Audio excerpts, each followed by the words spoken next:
kami kelompok 4. Pada video kali ini, kami akan membahas hasil dari mini riset kami yang berjudul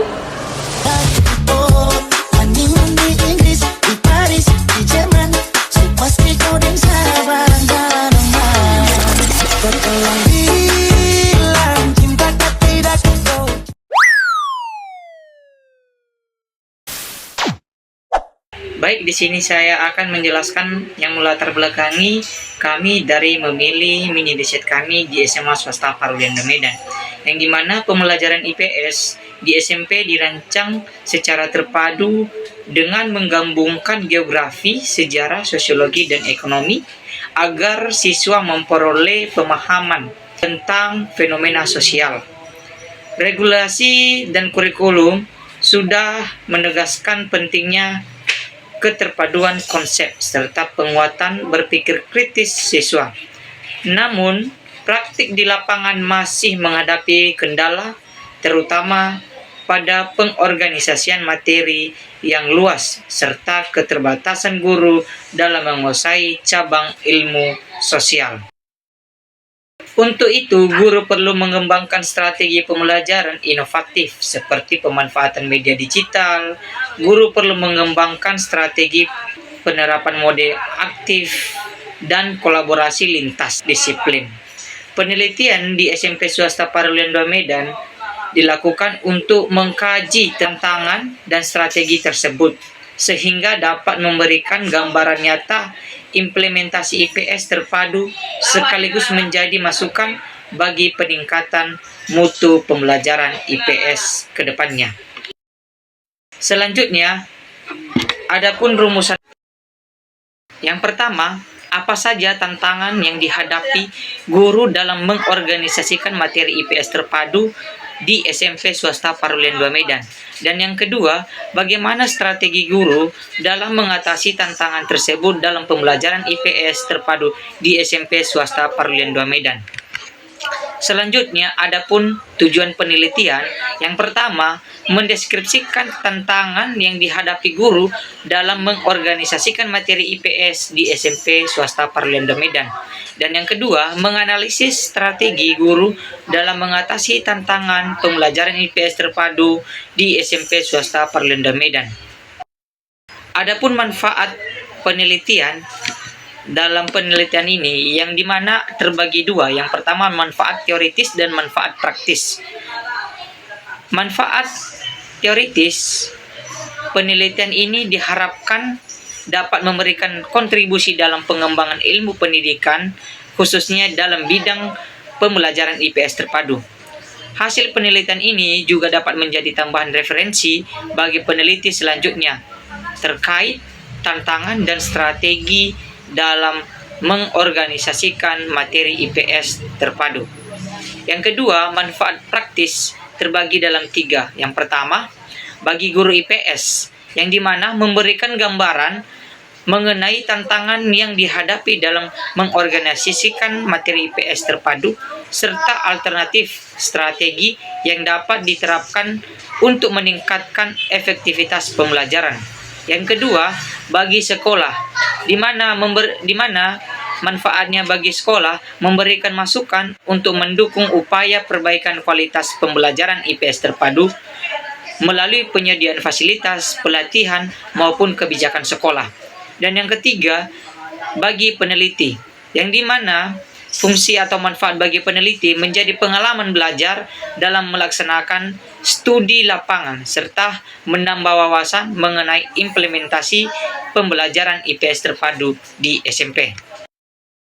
Adapun batasan masalah dalam mini riset kami terbagi 4 bagian, yang dimana yang pertama, penelitian hanya dilakukan di SMP Swasta Parulianda Medan sebagai lokasi studi lapangan. Dan yang kedua, subjek penelitian terbatas pada guru IPS yang mengajar di sekolah SMP Swasta Parulianda Medan. Dan yang ketiga, dalam mengorganisasikan materi IPS terpadu meliputi penyusunan RPP, pemilihan media, perancangan LKPD, serta pelaksanaan penilaian. Dan yang terakhir, penelitian ini tidak membahas secara mendalam hasil belajar siswa, tetapi berfokus pada peran dan pengalaman guru dalam pembelajaran IPS terpadu. Baik, materi selanjutnya yaitu kajian teori, yang dimana kajian teori ini mencangkup yang pertama konsep ilmu pengetahuan sosial IPS terpadu. Adapun tujuan IPS di SMP, yaitu tujuan utama pembelajaran ini di tingkat sekolah menengah pertama adalah membentuk peserta didik menjadi warga negara yang cerdas, kritis, peduli, dan bertanggung jawab. Adapun karakteristik IPS di SMP. Adapun pengertian pengorganisasian materi IPS terpadu, adapun prinsip-prinsip pengorganisasian materi IPS terpadu menurut Trianto 2010, Depdiknas 2007, aspek pengorganisasian materi IPS terpadu yang adapun tantangan dalam pembelajaran IPS terpadu, adapun strategi juga dalam mengatasi tantangan tersebut. Metode penelitian. Jenis penelitian yang kami gunakan adalah penelitian deskriptif kualitatif, di mana bertujuan untuk memahami fenomena yang dialami subjek penelitian melalui pengumpulan data yang bersifat naratif. Penelitian ini dimaksudkan untuk mendeskripsikan tantangan dan strategi guru dalam mengorganisasikan materi IPS terpadu di sekolah. Penelitian ini dilaksanakan di SMP Swasta Parulian 2 Medan. Lokasi ini dipilih karena sekolah tersebut menyelenggarakan pembelajaran IPS terpadu, dan penelitian ini dilakukan pada Sabtu tanggal 13 September 2025. Subjek penelitian ini adalah guru IPS di SMP Swasta Parulian 2 Medan yang berjumlah 2 orang, yaitu yang pertama ada Ibu Joyce, Sarjana Pendidikan Geografi, dan kedua ada Ibu Josephine, Sarjana Pendidikan Kewarganegaraan. Kedua guru tersebut dipilih sebagai informan utama karena berperan langsung dalam mengorganisasikan materi IPS terpadu di sekolah. Teknik pengumpulan datanya yang pertama ada wawancara, di mana teknik wawancara digunakan untuk memperoleh informasi mendalam mengenai tantangan dan strategi guru dalam mengorganisasikan materi IPS terpadu. Wawancara dilakukan secara semi-terstruktur agar peneliti leluasa menggali jawaban guru dengan bahasa yang lebih fleksibel. Yang kedua ada dokumentasi, di mana teknik dokumentasi ini digunakan untuk melengkapi data hasil wawancara berupa foto bersama dengan guru IPS di SMP Swasta Parulian 2 Medan. Teknik analisis data yang kami gunakan yang pertama ada reduksi data, di mana memilih dan menyederhanakan data hasil wawancara dan dokumentasi yang relevan dengan fokus penelitian. Kedua, penyajian data. Di sini menyusun data dalam bentuk uraian naratif sesuai dengan rumusan masalah penelitian. Dan yang ketiga ada penarikan kesimpulan. Di sini merumuskan jawaban atas rumusan masalah mengenai tantangan dan strategi guru dalam pembelajaran IPS terpadu. Lanjut kepada pembahasan penelitian. Jadi, adapun pembahasan yang dapat kita berikan pada mini riset yang telah dilakukan adalah penelitian di SMP Swasta Parulian 2 Medan menunjukkan bahwa guru IPS menghadapi tantangan yang signifikan ataupun tantangan yang cukup nyata dalam mengorganisasikan materi IPS yang terpadu.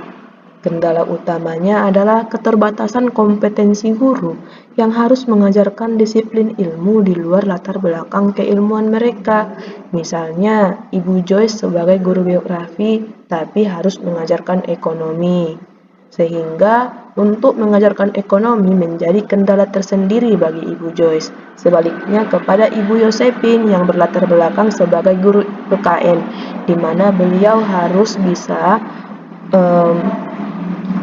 memberikan keilmuan di luar PKN.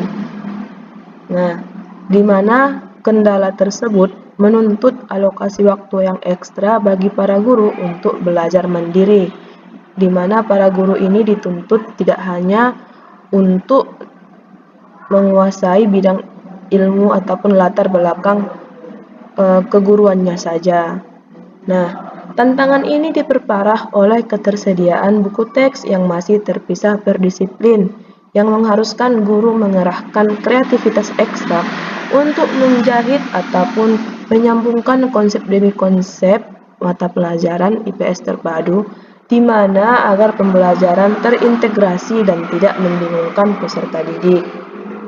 Selain itu, guru juga berhadapan dengan masalah yang klasik seperti keterbatasan media pembelajaran, di mana peta-peta yang ada di sekolah sudah usang, akses internet yang tidak merata, karena beberapa guru itu tidak bisa mengakses internet, bahkan beberapa siswa juga tidak dapat mengakses internet. Internet juga tidak selalu dapat terakses di sekolah tersebut. Nah, keterbatasan ini menuntut guru untuk kreatif mencari ataupun membuat bahan ajar yang alternatif agar konsep abstrak tetap terhubung dengan pengalaman nyata siswa. Sedangkan dalam aspek penilaian, kesulitan menyusun instrumen yang mencakup ranah kognitif, afektif, dan psikomotorik menjadi isu yang diatasi dengan penggunaan penilaian yang autentik, seperti proyek yang diberikan kepada siswa, tugas yang diselesaikan secara berkelompok, dan juga presentasi oleh siswa di depan kelas. Nah, untuk mengatasi kendala-kendala yang tadi diketahui, guru-guru di SMP swasta Parulian 2 Medan menerapkan strategi yang efektif yang didukung literatur, terutama kolaborasi ataupun tim teaching lintas bidang keilmuan oleh guru untuk menyusun perangkat pembelajaran yang lebih lengkap. Seperti yang saya katakan tadi, guru-guru lintas keilmuan seperti guru PKN, guru geografi itu saling support untuk mengorganisasikan materi IPS terpadu. Contohnya guru IPS kurang memahami bagaimana materi PKN, sebaliknya guru PKN kurang memahami bagaimana materi geografi. Nah, guru-guru ini saling berkolaborasi dan support untuk mengisi kekurangan tersebut. Nah, strategi lain adalah kontekstualisasi materi melalui penggunaan tema besar, misalnya lingkungan, di mana nanti dimulai dari geografi, kemudian temanya mulai masuk ke tema ekonomi, sejarah, PKN, hukum, dan juga lain-lain. Di mana tema besar ini adalah sebagai pengikat konsep per konsep dalam IPS terpadu. Serta pengembangan LKPD berbasis kasus nyata itu juga dilakukan guna mencerminkan prinsip yang contextual teaching and learning, di mana gunanya agar siswa tidak asing dengan pembelajaran yang diberikan, jadi harus berbasis kasus nyata. Secara keseluruhan, temuan ini menguatkan bahwa meskipun tantangan yang dihadapi umum terjadi, tapi strategi kolaborasi, kontekstualisasi, dan penilaian yang autentik adalah solusi tepat untuk meningkatkan efektivitas pembelajaran IPS terpadu. Kita akan melanjutkan untuk membahas hasil daripada penelitian mini riset yang telah dilakukan. Setelah melakukan wawancara, dapat diketahui apa yang menjadi tantangan sekaligus strategi yang dilakukan oleh guru dalam mengorganisasikan materi IPS terpadu di SMPS Swasta 2 Parulian, Medan. Dari keseluruhan pemaparan isi laporan mini riset kami yang berjudul Tantangan dan Strategi Guru dalam Mengorganisasikan Materi IPS Terpadu di SMP Swasta Parulian 2 Medan, dapat disimpulkan bahwasanya guru menghadapi berbagai kendala yang signifikan, terutama dalam menyusun perangkat pembelajaran seperti RPP, mengintegrasikan materi antardisiplin, memilih media yang tepat, merancang LKPD, serta menyusun instrumen penilaian yang mencakup berbagai ranah pembelajaran IPS. Kendala ini dipengaruhi oleh keterbatasan kompetensi guru dalam bidang keilmuan selain latar belakang utama mereka dan oleh keterbatasan sarana prasarana di sekolah. Strategi yang diterapkan oleh guru untuk mengatasi kendala tersebut meliputi kolaborasi antar guru dari bidang yang berbeda, penggunaan tema besar sebagai pengikat materi, pemanfaatan media sederhana dan isu yang aktual, serta pendekatan berbasis kasus nyata dalam LKPD dan penggunaan penilaian autentik yang lebih menekankan pada proyek dan juga observasi. Adapun yang dapat kami berikan sebagai saran kepada guru-guru di SMP swasta Parulian 2 Medan dalam menghadapi tantangan dalam mengorganisasikan materi IPS terpadu di SMP tersebut sama seperti yang dilakukan oleh guru. Yang pertama, guru harus meningkatkan kompetensinya tidak hanya sesuai latar belakang keilmuannya saja. Nah, di sini juga penting peran sekolah dalam meningkatkan kompetensi guru dan juga membina guru. Yang kedua adalah peningkatan fasilitas dan media pembelajaran.